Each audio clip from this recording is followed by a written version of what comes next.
In this tutorial, we'll talk about ways that we can give students feedback. We know that feedback is proven by research to be more effective than a grade for students, and Google Classroom allows us to give so much feedback. So the first thing we're going to talk about is some quick formative assessment ideas. So one of the things that you can use for a formative assessment is you can create an assignment by giving them a Google form. And so you can create a Google form, and that's fairly simple to do. You just go to New, More, Google Forms, and you type in the question that it is that you're wanting to ask your students. That will test their knowledge. And so if you said, what's 32 times 48, and that was a quick question that you came up with, and then you can do a short answer choice and make it required.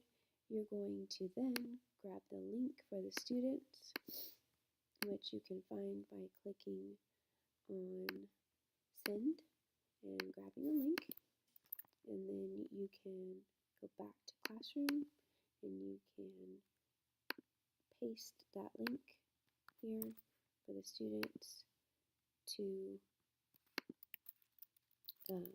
be quickly assessed. So that's one way that you can quickly assess the students. And so you see, as I assign it, I can click there, and then the students would be able to answer that question. Another way that you can quickly assess in Classroom is by just simply asking a question. So you can go to create a question. The reason you would do the form over this is the form gives you a data spreadsheet to utilize. But you could just ask them a question here. A lot of times you can use this for asking questions that will relate to whether or not they are engaged. That's a great thing that you can do here, asking them if this assignment is going well. You can ask them a content related question as well. So that's another way that you can check for understanding quickly. Now we're going to move to talking about ways that you can get and give feedback. So for example, this was an assignment that was given to the students. If I click on the assignment, then I can see all the students' names. If I click on the individual students' names, it gives me an opportunity to add a private comment. So I can open Jocelyn's work and I can see what she's working on.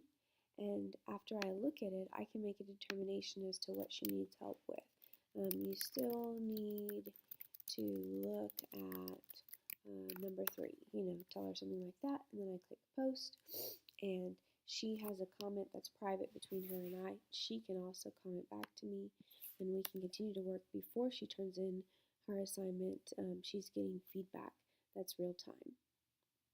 So that's another great thing to do to give students feedback. Another thing that students can do is to just do think alouds. So what they would do is the students are going to click this button and they're going to click create announcement, and they can either use their video recording tool in their Chromebook or their iPad, and they can tell you what they're thinking about their learning process, or they can type out their learning and share that with the class. That way they can have comments that are being added to give them feedback.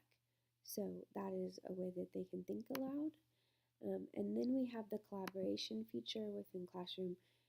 This is probably one of the best features.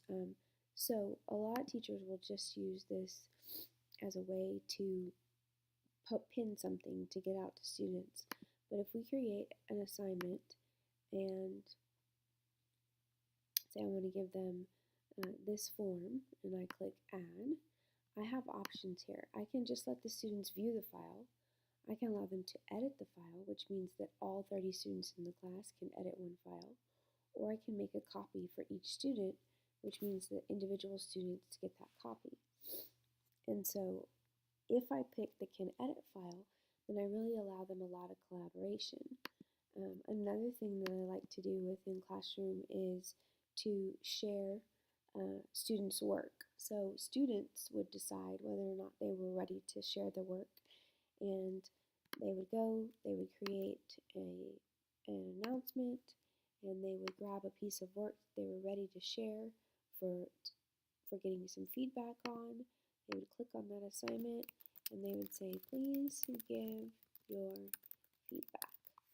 And then they would post it.